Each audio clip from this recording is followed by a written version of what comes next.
Hello and welcome. I don't know why I did that today, but you're welcome for that. So I'm hoping that today is the first truly bite-sized daily bite, and I don't call these daily bites anymore for legal reasons, and those reasons being like choking hazards, because they've been way too long. But I'm gonna be using the dice today and the pride chart to clarify slash reinforce. I'm going to be opening up this. Maybe I'll snatch a timestamp. Well, I shouldn't have to snatch a timestamp because I'm going to get right into this. Let me just open this up really quick. Here we go. Okay. So what's the intention today? It's Saturday, May 2nd. Venus is about to retrograde in a few days. We're going to have a full moon in a few days. I believe the notes are going to shift in a few days.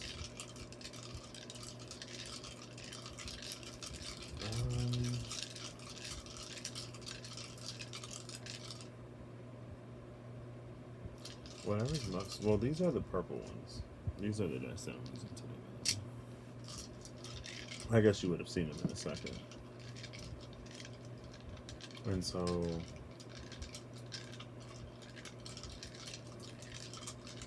I guess something that we need to see. Because I can't think of anything else. Well, it's always that. Whatever's most relevant and pressing for the collective of folks who'll come across this video to maybe resonate with a few more peeps. Is there anything that we can all benefit from right now? We got 2, which is the sacral. Another 2. This is the high priestess. 74. A 1, which is the root. A 3. Oh, 1, 2, 3. Boom, boom, boom, boom. And I believe that is air. Yes, it is. Whoop, whoop, whoop. 74, I already said, and then 11. And 11 is Aquarian. So 11, 1, 22. 11, 1, 2, 2, 3, and 74. 74 is the Initiate of Souls. Ooh. Initiation and awakening. The Initiate of Souls is the person who, through life experience, has... I just said awakening. I was like, where did I get awakening from? Excuse me. The Initiate of Souls is someone who, through life experience, has sort of like learned or is on the precipice of... Oh, it's so hard. See, this is why I need to write them out, because it's so hard for me to explain. I feel like I have the concept like in my head, but when it comes to the words to communicate it, then I'm like... Someone who's begun to recognize their soul truth, and someone who's begun to be able to listen, I guess, to that truth. Because the scholar would be someone who's actually... the Initiate of Souls is like someone who, like... You know how sometimes when you do something that you're not supposed to do, like your conscious will tell you that you're not supposed to do it? It's like that. Someone who's beginning to listen to the part of them that resonates or doesn't resonate, that aligns or doesn't align with their actions and with the way that they're heading. And so this is someone who's beginning to hear the voice of that. Not yet quite trusting it, maybe not even yet quite used to it, but someone who's coming into that realm. Someone who's being initiated into their higher truth. Like their higher truth. Like their personal truth, right? Like tapping into the nature of their soul. And then we have the root and the sacral here. So yeah, I was like, ooh, those are two low chakras. But with the root and the sacral, and that's, I mean, I have one coded as feminine and another coded as masculine, but I don't necessarily always do that. But the feminine side is the root, and the masculine side is the sacral, right? And so it's learning how to be receptive of the information that you get, learning to listen to that voice, learning to be directed and guided by it. And it's a little different than like following your intuition, right? This is more so of your conscience, like Jiminy Cricket, more than like the fairy godmother in that movie. And so this is a connection with self, but with the true self. And so there are things that need to be reworked at the root. I may not even need these. There are things that need to be reworked at the root. Actually, I'm gonna do that. And then this. And then this. Oh, we have Aquarius and air. Alright, nice. There are things that need to be reworked at the root. Things that you need to see for as they are. And like I've kind of sort of been saying, I think lately, it's like realize that you aren't. That was for the Sage of Essences more, but that was the path to get to the Sage of Essences. And again, the essence is different than the soul, because the soul is the unified piece of you that cannot be split apart, right? It is the spark that ignites the engines that drive the machine that get the vessel to moving, and it's different than the essence, because I feel like the essence is kind of sort of the way you channel the soul in this incarnation, if that makes any sense. But the soul is the soul is the soul. It's the part that always is, that cannot be divided, separated from, or broken. It can be forgotten though, so on some levels it can be, although it tries to remind us that it's there. But there's this healing receptive energy at the foundation. At the root is also responsible for our feeling of innocence and our sense of innocence, right?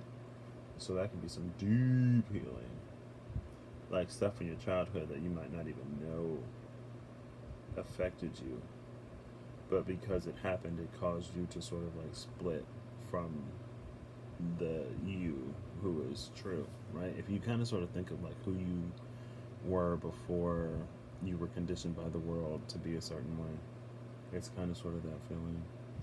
Then on the masculine expressive side is the sacral, and I feel like the sacral, and we have air right here, right? And fixed air.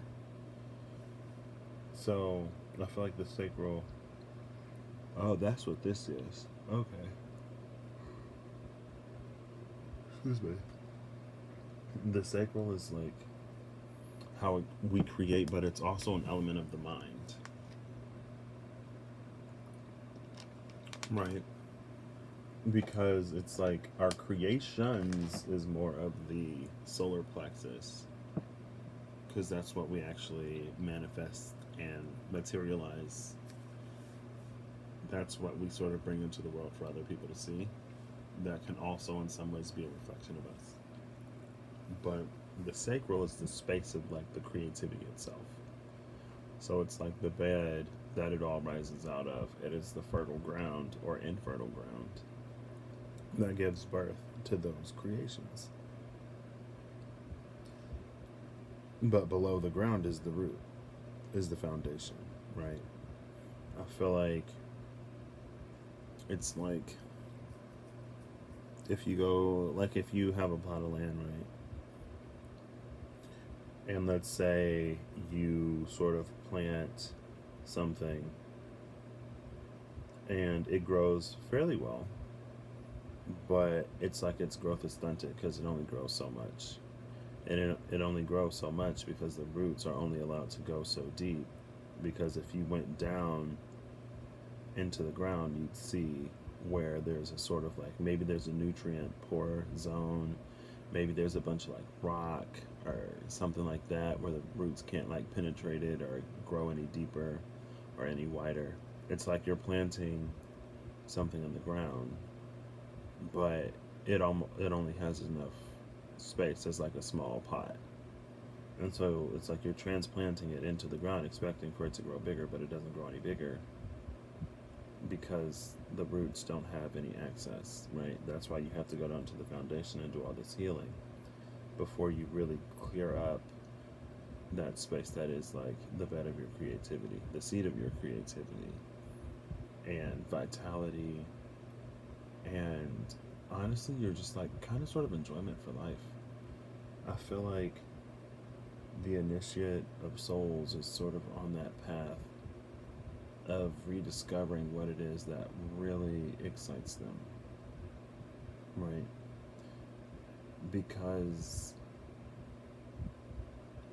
it's almost like there are some things that we're coded to do beyond social and environmental programming, beyond how we were raised, beyond genetics. Certain things that we're coded to do are coded to enjoy. It's like how you can, like newborn babies who have like no experience of the world at all, come in with preferences, right?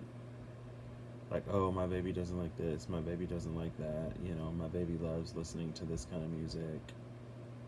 And it's like, you know, where do those preferences come from?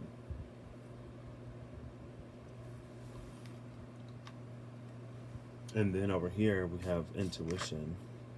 Ooh, look at the look at the devil and the Seven of Cups. The illusion of options, keeping you stuck, thinking you got more than what you got. Ooh, the title card is at the bottom of the deck, so Seven of Cups. Maybe somebody drinking while we on quarantine, or turning back to vices because somebody's getting a little bored. That's not related to this. That's why the title card was there. Like, nope, stop. But here we have intuition versus fixed air Aquarius, backed further by air.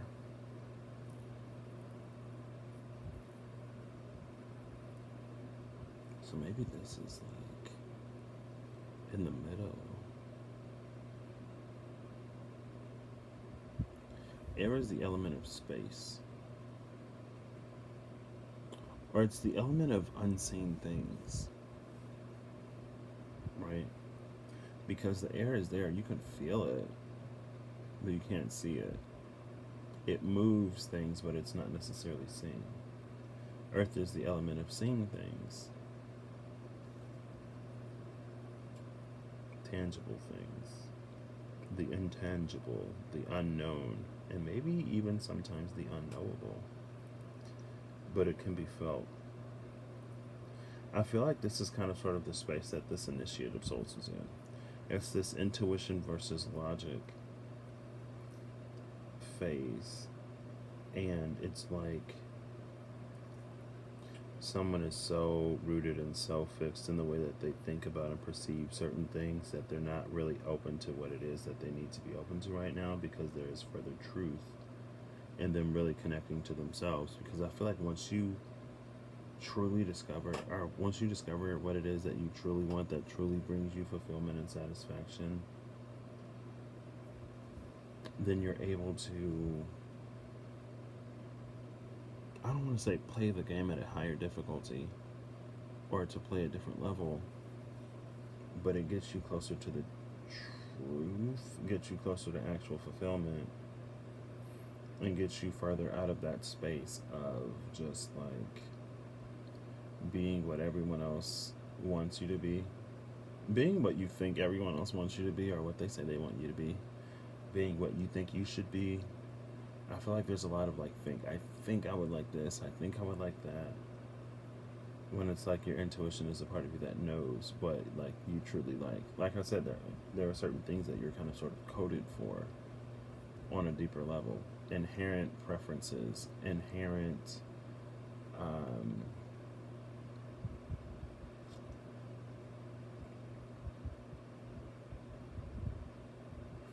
desires, but inherent truths that once you open yourself up to will propel you in a direction that not only is it fulfilling, I feel like it'll also be um,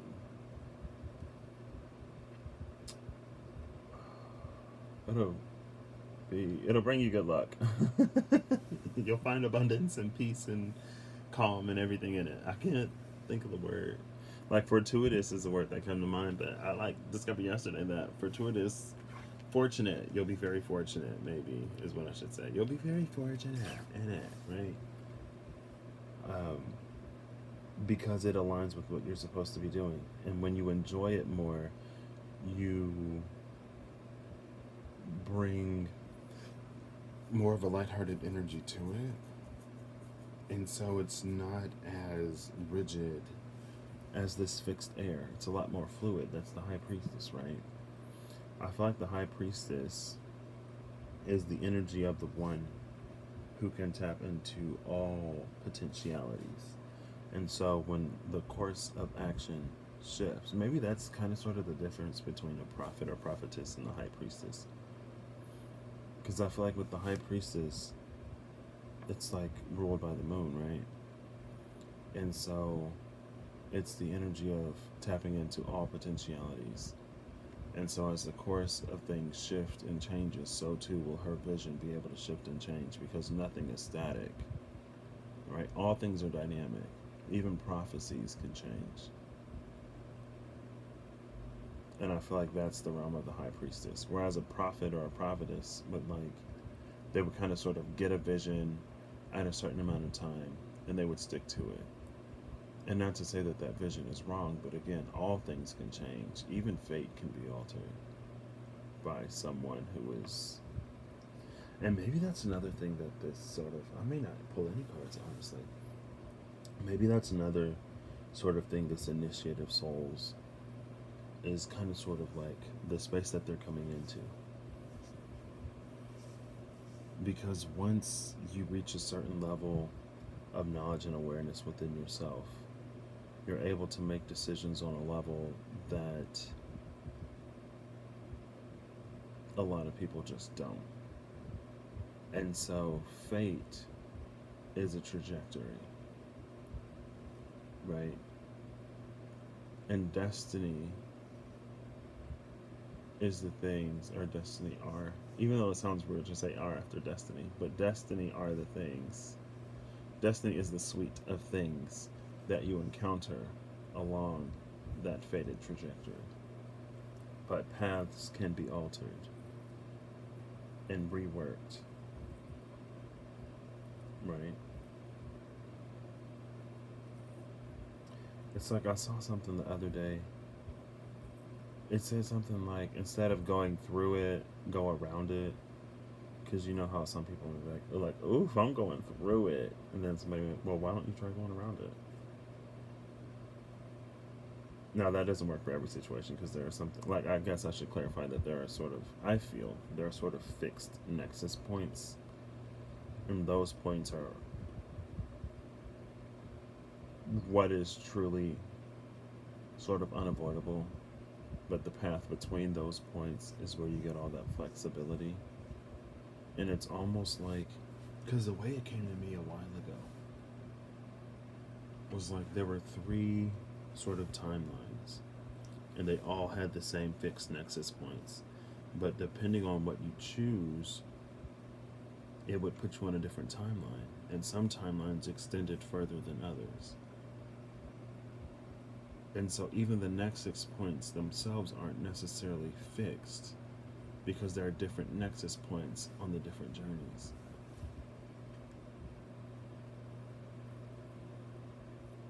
But, and I feel like that's why such this like deep work is being done right here at the root and the sacral, because it's like that's the level, that's the ground that we stand on. And so whenever we're challenged by something brand new, or whenever we're shocked, or whenever we go into our shadow, and our shadow being the part of us that is more reactionary, again with this high priestess moon energy, whenever we react to something, if we don't fix what needs to be healed, if we don't heal what needs to be healed at the root, at the ground level, at the space from which we make all of our reactionary decisions, it's going to keep us running the same loops. And that's why the initiate is here learning to listen to the soul, because the soul will tell you the path of your highest authenticity, because it is the indivisible spark. It is you beyond you. And then, like, you can discover the essence of you, and you can tap into your own essence. And again, let me stop, because then this will be unnecessarily long. This is about the soul, it ain't about the essence. Just forget everything else. And I feel like that learning to listen to that is what's also going to help. And it may not even be that it necessarily does any kind of sort of direct healing, but it's just learning to recognize the voice of that even when you're in a reactionary state, and learning to follow it and trust it changes your root and changes your foundation, just through the sheer fact that you begin to make choices that you no longer make. And so whenever you're in a reactionary state, even then you'll be able to realize, like, okay, last time I was like this, I did the thing that wasn't comfortable, and it got me a lot further. Because a lot of, like, with this being the initiate especially, you're probably going to, like, when you enter those reactionary make it or break it split decision modes, you're probably going to be told to do something that you're not comfortable with. And this is another, like, growth versus comfort sort of energy, because, like, fixed air Aquarius versus the High Priestess.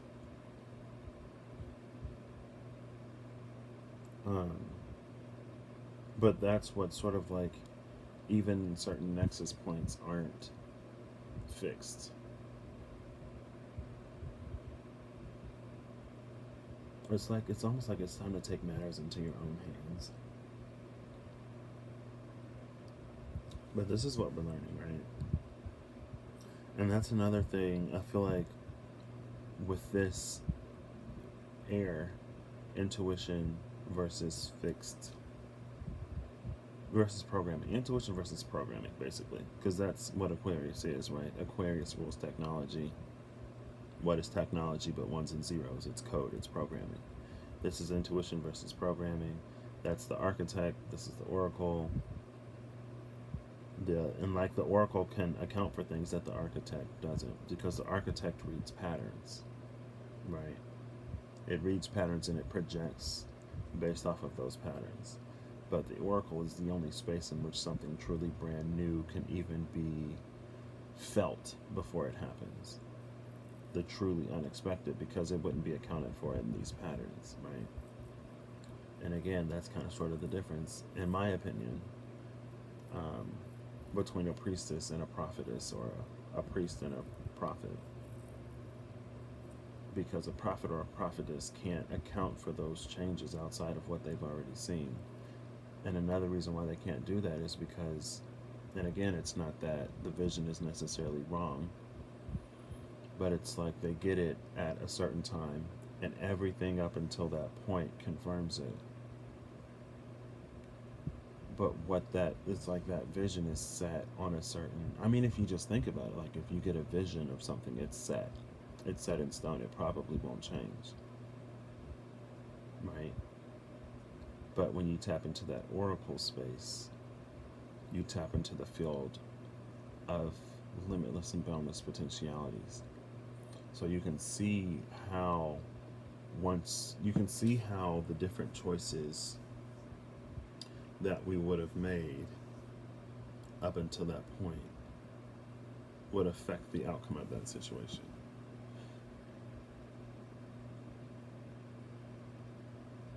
And maybe this is kind of sort of where everyone is, more or less. Or it's the space where I just feel like a lot of stuff is being sort of like highlighted and shown right now.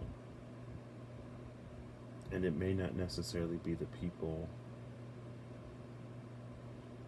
or the actions on the outside that reflect this change that's happening that doesn't look like it is from a certain vantage point, but it is.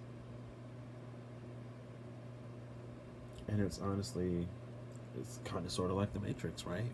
Where some people are still plugged into the Matrix, and so they just continue to go with the old programming, and then other people, it's like the programming is so outdated and it's getting so blatantly obvious that it's starting to like wake other people up. Because it's like you're seeing these glitches, like real life glitches, like in the real world, and you're like, wait, am I dreaming? Like, what is happening right now? Like, why is this playing out like a bad movie or a bad whatever, right?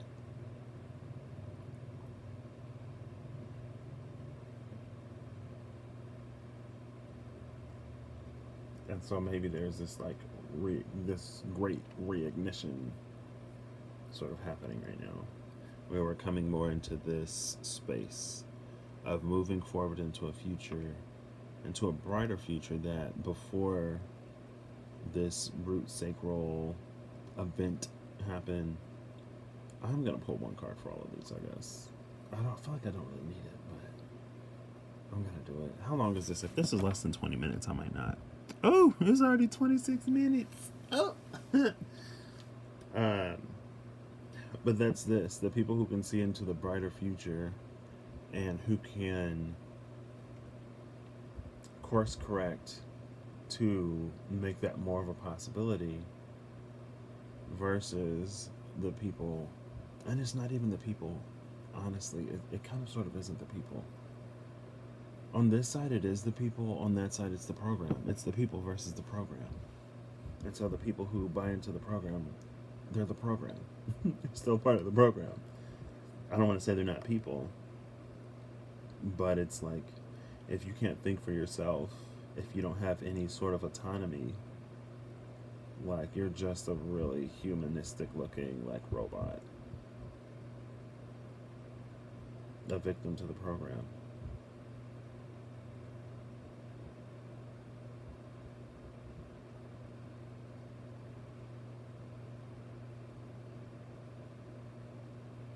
Okay, I will pull one. I was like, should I pull one for all of these? I'm just gonna pull one. So pulling one for the initiate of souls. The initiate of the soul. Initiate of souls. Initiate of souls. Oh, that's a lot. 9 of Cups, 8 of Pentacles. Whatever comes out, I'm gonna take. Okay. Now I'm gonna pull for the root and the sacral together. I love these cards so much. I think I may start using these whenever it comes to like human experience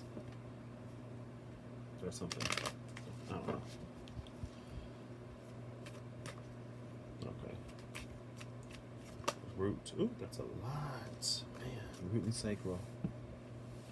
Got the Magician, the King of Wands, the 10 of Cups, and the Knight of Wands. Look at all these wands. The Magician, the King of Wands, the Knight of Wands, and the 10 of Cups. I guess I could low-key be reading these as I put these down. I might as well continue. Give me some for the wine, preferably, honestly, for the High Priestess.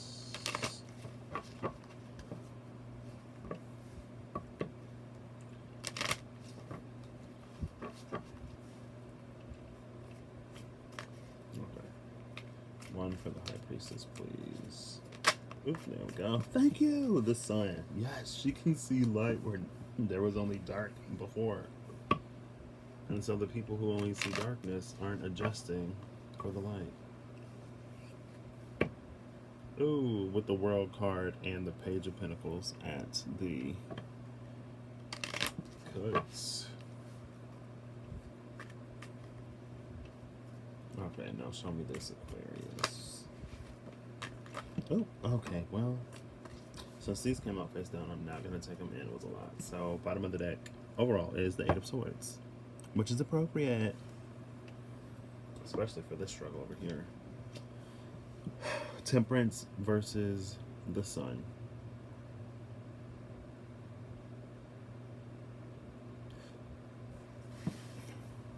feel like that's the energy of like, oh, you can't even see that. There we go. Smooth things a little bit. That's the energy of like waiting for the sun to come out, or just like being the sun. It's like calling the sun, like, hey, it's a little dark over here. I need you to come out. Versus just like, oh, the sun will rise in the morning and this will blow over. It'll blow over soon and we'll return back to normal. Trust, normal ain't where we want to go.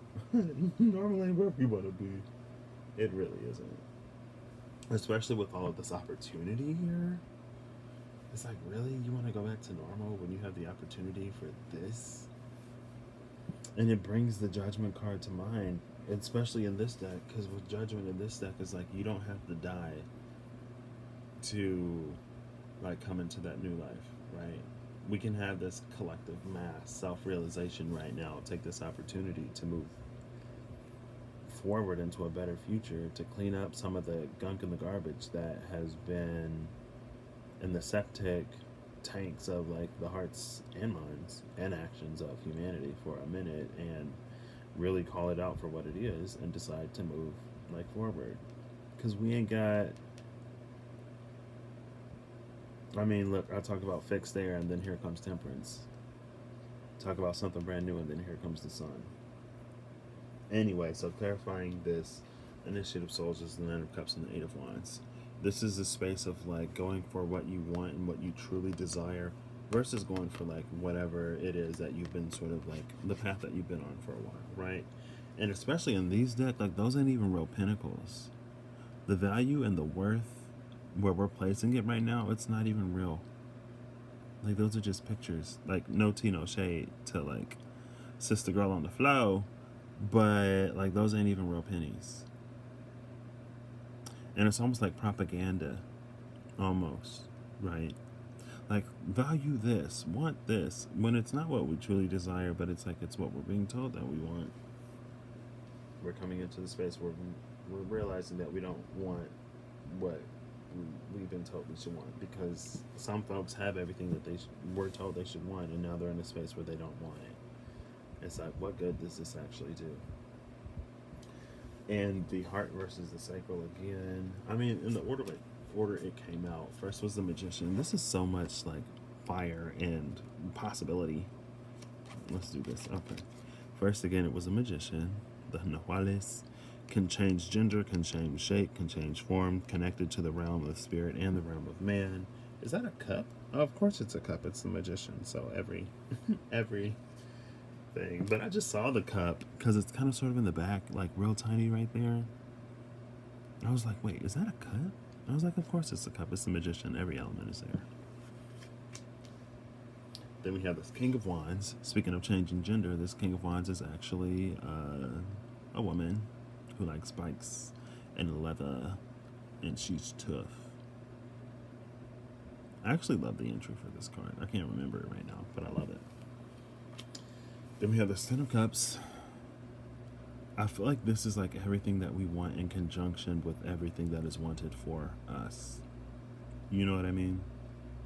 It's like not only do we want it, but something else wants us to get it. Probably because this is a lot better than what we've been doing up until now with all of the death and the carnage and the destruction. Just saying. And then comes this Knight of Wands. Moving forward with compassion is going to be the key to not only getting us to where we want to be, but getting you to where you need to be to get us to where we need to be, or getting you to be where you need to be to experience that this instead of like this. And then like this is this. Like in the space of the High Priestess is the Sun. In the space of Aquarius is Temperance. Temperance is coded to Sagittarius. But Aquarius and Sagittarius sextile, right? Because they're two signs of way. And so they have this sort of cohesive ability to come together and to do great things together. But when they're in fall, they also have the same ability to come together and to make things even worse. And I feel like when you put stale air on a fresh fire, or it's like Aquarius is fixed air, right? And if you have a fire, it's going to burn up the oxygen in the air. not only is it going to burn up the oxygen in the air because the oxygen fuels the fire, it's also going to pump out more carbon dioxide and other gases, right?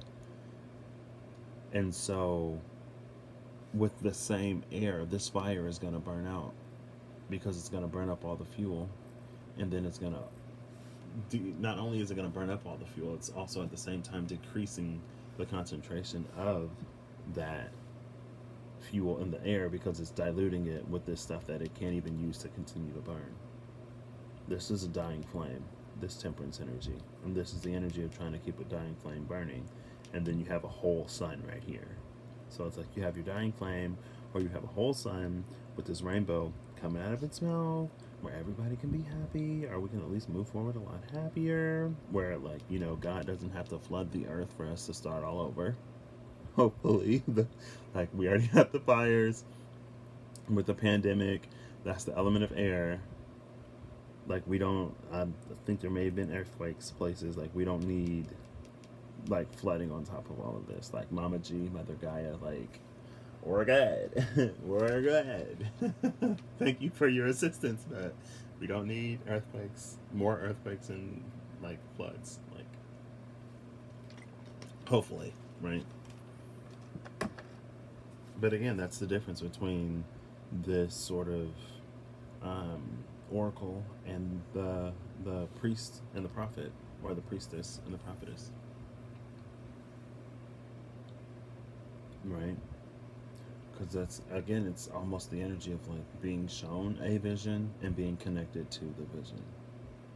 Because if you're only being shown a vision, like, that image is static. Like, once I show you a movie, like, or if I give you a movie, you can't, like, you're not going to get a different movie once you go and get the movie, right? So let's say that, like, exactly, okay.